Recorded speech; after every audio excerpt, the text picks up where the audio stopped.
Allie is with us in Houston, Texas. Hi, Allie. How are you? Hi, Dave. Thank you so much for taking my call, sir. I'm doing great. How are you? Better than I deserve. How can I help today? Awesome. Okay. So my wife and I, we own a business.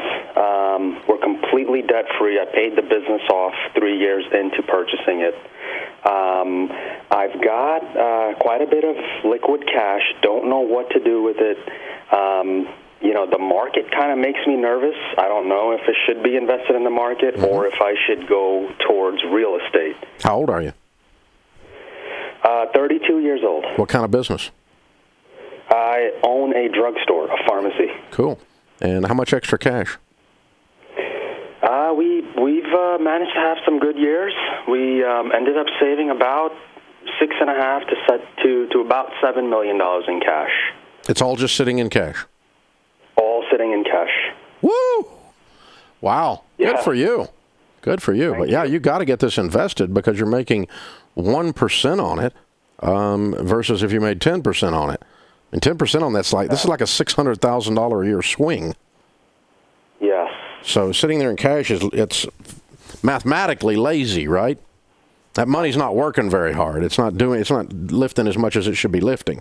And so I'm definitely getting that invested somewhere else. So let me ask you this, though, before I do that. You're obviously very, very good at running your business. Congratulations. Thank you. Why don't you buy some more drugstores? You know what? When we got in, we had some good years.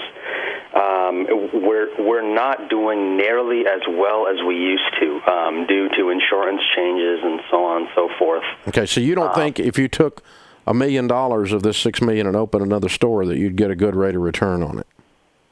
I don't think so. I mean, we'd probably be looking at about 10% of about gross sales, which we'd probably be ended up, making $150,000 extra per year. Okay, and what would it cost to open that store? If we were to open one up, we'd probably be looking at about between $600,000 and $700,000. Okay. Well, let's take a $150,000 rate of return, ROI.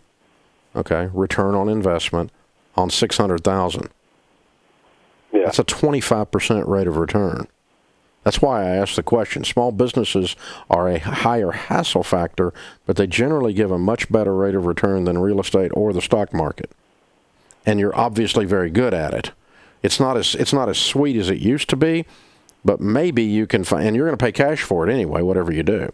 So I'm thinking I'm not going to put the whole $6 million on that, and you may not want the hassle. You may not want the stress of running more stores. Right. Right. But if I were in your shoes just from a product mix standpoint and investment mix standpoint, I'm probably taking $1.2 million and opening 2 more stores if you can handle the hassle factor of it and the stress of it. If you can put in $600 and make $150 out of your net profit after all the smoke clears, that's a good rate of return. And that's someone else, hire you a good manager, put them in there, that kind of stuff. Let somebody else take some of that off of you. You don't have to do everything hands-on like you used to do. But I might expand that part of my portfolio. Because that, again, I answer questions here like, what would I do? And I can tell you the best rate of return I get is Ramsey Solutions. Putting money into a new product here makes me more money than putting more money into a piece of real estate does. And I love real estate.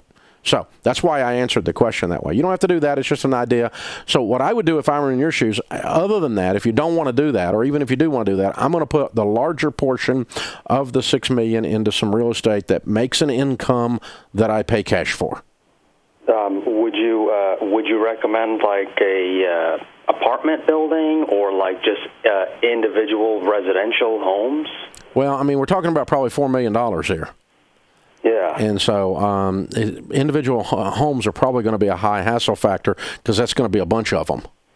Yeah. And so I probably would look more towards a commercial piece of property with $4 million, a well-placed, good neighborhood, small office building, a well-placed, good neighborhood, small strip center, something along those lines. I've got 2 or 3 of each of those that do very, very well, and there's just 1 or 2 tenants involved for $4 million instead of 22 tenants. Sweet. And so that's kind of a way to look at it. And then I'd probably take about, if I took the $6 million, I'd probably say I'm going to put $1 million, $1.5 million in some more drugstores. I'm going to put about $4 million into some real estate. I'm going to put $1 million, $1.5 million into the stock market. And then you're thinking in the stock market, not what's it going to do tomorrow, because I don't know what it's going to do tomorrow. 2018 sucked. 2019, however, was a 19% rate of return, Right. which means you would have made $1 million on your $600,000. That's what you missed out in 19, or in 17. I'm sorry, in 2017, it was a 19% rate of return. That's 20% on $6 million is $1.2 million, right? Gee, that's a killer when you look at that. That's what I'm being afraid of the stock market cost you. Now, last year, you make a dime.